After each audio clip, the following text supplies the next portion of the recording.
Okay, hello everyone. This is Jinfeng Li from Institute of Information Engineering, Chinese Academy of Science. Welcome to watch this presentation. This presentation is about our work, zipper stack, shadow stack without shadow.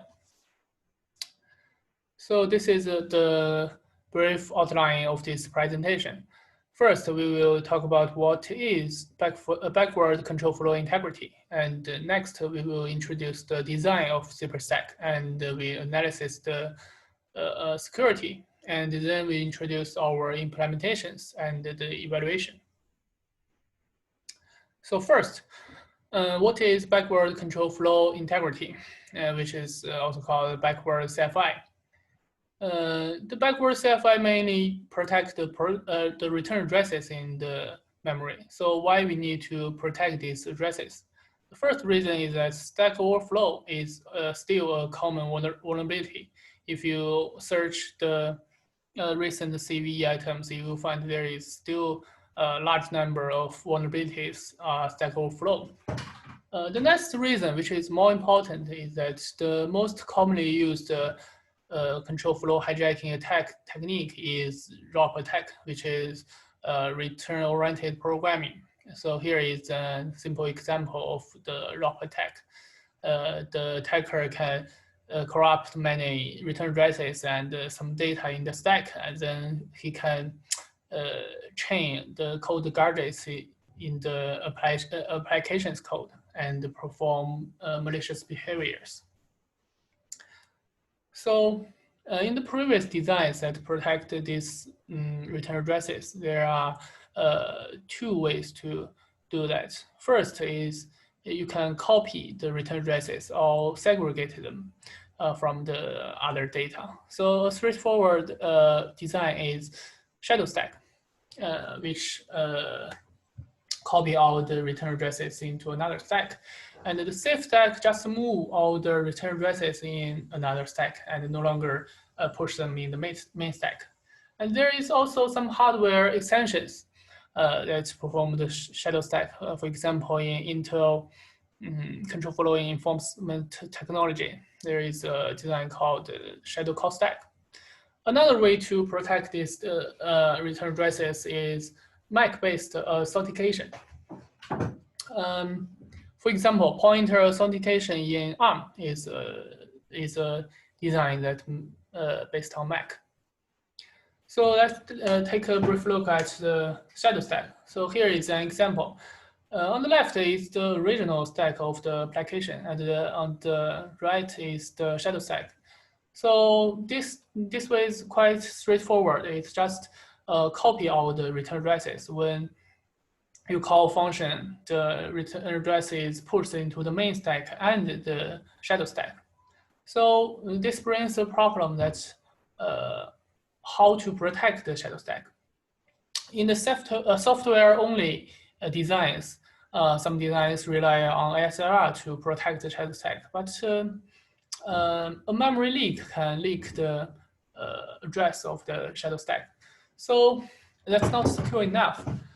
In Intel CET, the shadow call stack hardware extension, they used a new page attribute to protect the shadow stack. But as we all know, the date execution prevention is also protected by a new page attribute that mark the page attribute as non-executable. So these protections can be attacked by a JOP, a jump-oriented programming attack, and the attack can modify the page attribute. So that's not ideal. And the overhead of shadow stack mainly from the memory access, because you can see you have an extra return address read and write.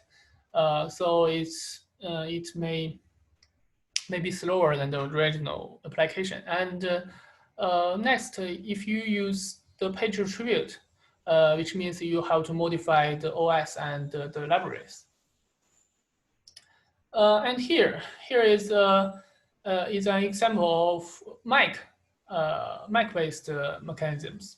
So a simple way to protect them is, for example, when you push the return address 1 to the stack, you generate a MAC from it.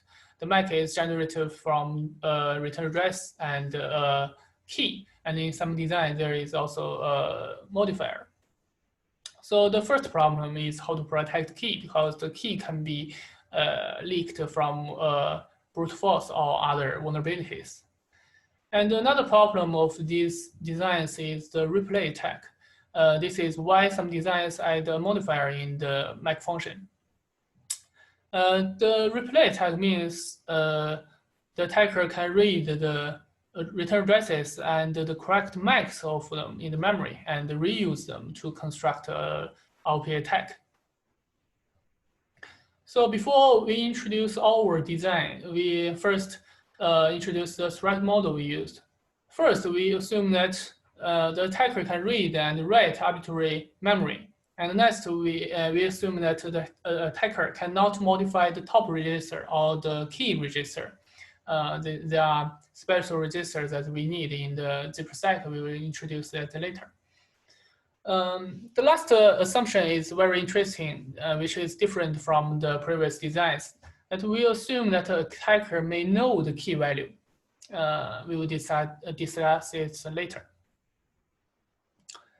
So here is an overview of zipper stack.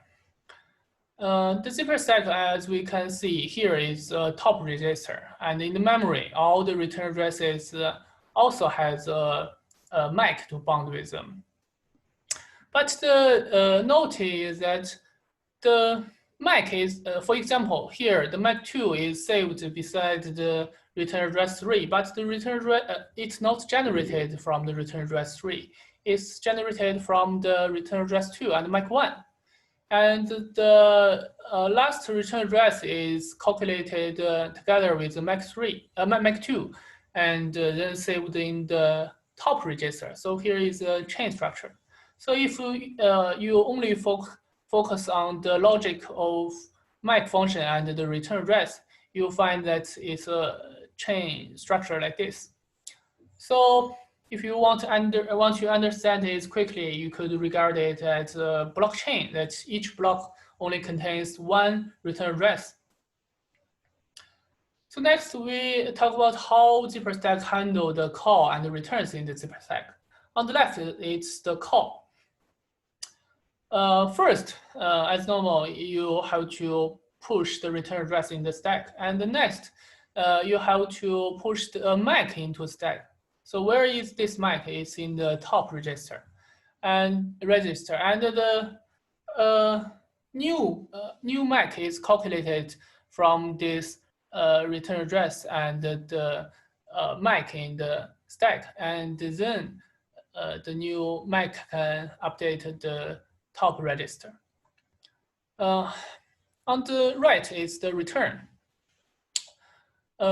First, you have to pop the return address and then the MAC. And of course, we have to authenticate the MAC and the return address. So we calculate the MAC again and compare the value in the top register. If the return address and the MAC is correct, then you have to put the previous MAC into the top register.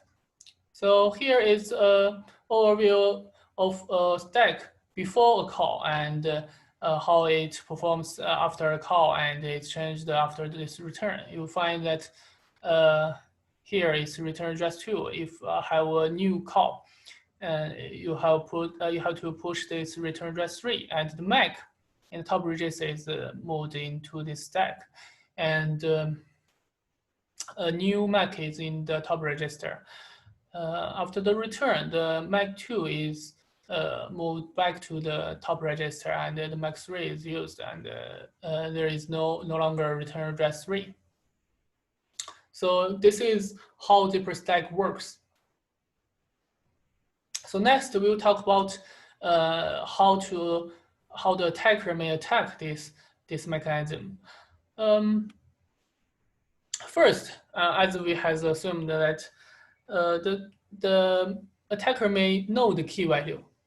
So Let's assume that the attacker wants to modify the return address n. If he knows the correct key, so he can generate the correct MAC that protect this return address. In this example, is this MAC, right? So, but this MAC is also protected by the previous one, and it's also protected by the top register. So if the attacker cannot modify the top register, he cannot modify the whole chain. So even if the attacker can know the key value, he cannot perform ROP attacks. So next, let's take back to the replay attack. So the replay attack means the attacker can read the return addresses and the MACs in the memory, but this cannot help him to perform ROP attacks, because even if return address 2 and the return address 3 is same in this chain, does the MAC 1 and MAC 2 will be the same? The answer is no. So although he can read some MACs and return addresses, but when he put these MACs back into the stack, it's not correct. So you can say the zipper stack naturally rejects the replay attacks. So next question, the next problem, we want to talk about why zipper stack is faster than previous MAC-based protection. Because the other designs that when you call a function, you have to push the MAC into the memory. Okay, so but the MAC is calculated by the return addresses, so you have to wait for the MAC calculation. But in zipper stack, the calculation and the memory access can be handled in parallel. So why? Let's look back to this picture. Here, the previous MAC is the MAC that we have to save into the memory. Where is this value before the call? It's in the top register. So you can just read the register and save it in the memory. And the calculation input is the return addresses and the previous MAC, and the output is used to update the top register. So the memory read and the memory write is not relied on the calculation. Okay, so if we use the same MACs, we are faster than the previous designs. And zipper stack can be implemented in many scenarios. So we implemented zipper stack in hardware approach and software approach, and we also did a very interesting experiment, and we'll talk about it later. So let's first take a look at the hardware approach. In the hardware approach, we use the RISC-V core called Rocket, open source core design, and we add some new instructions before the calls and returns to calculate the MAC and authenticate the MACs. We also add some registers, including the key and the top register, and we also add the MAC function into the call. We use the SHA-3 MAC. And next, in the software approach, we use the x86 platform, and the whole modification is based on LLVM. And we use the extensions called AES-NA to use AES to calculate the MACs, and use some XMM registers as our top and the key register. Okay, the simulation approach is based on the simulator QEMU, and we modify the call and the returns in the simulator. So here we can you can take an overview of the performance overhead in our hardware approach. This figure shows that the different performance overhead with different mic function with different latency. So the details, the time is limited, so I will not delve into the details. There is also some optimization. So you find if the mic function costs 20 cycles, the overhead is about 1.86%. So that's acceptable. In the software approach, we use some XMM registers to use as our key and top register. So we have to modify the compiler to forbid other code to use these registers. And some libraries also use this register, so we recompile all the libraries. And at the beginning of each function and at the end of each function, we calculated the max and authenticate them. The performance overhead relies on how many rounds you perform in the AES calculation. If the mic is generated from only one round AES, the performance overhead is about 4.75%. If you perform a full 10 round AES, the performance overhead is very high, up to 20%. Okay, so the last one we have done a very interesting experiment that we want to know that if we directly modify the logic of calls and returns into the calls and returns in ZipperStack, is ZipperStack compatible with existing binaries?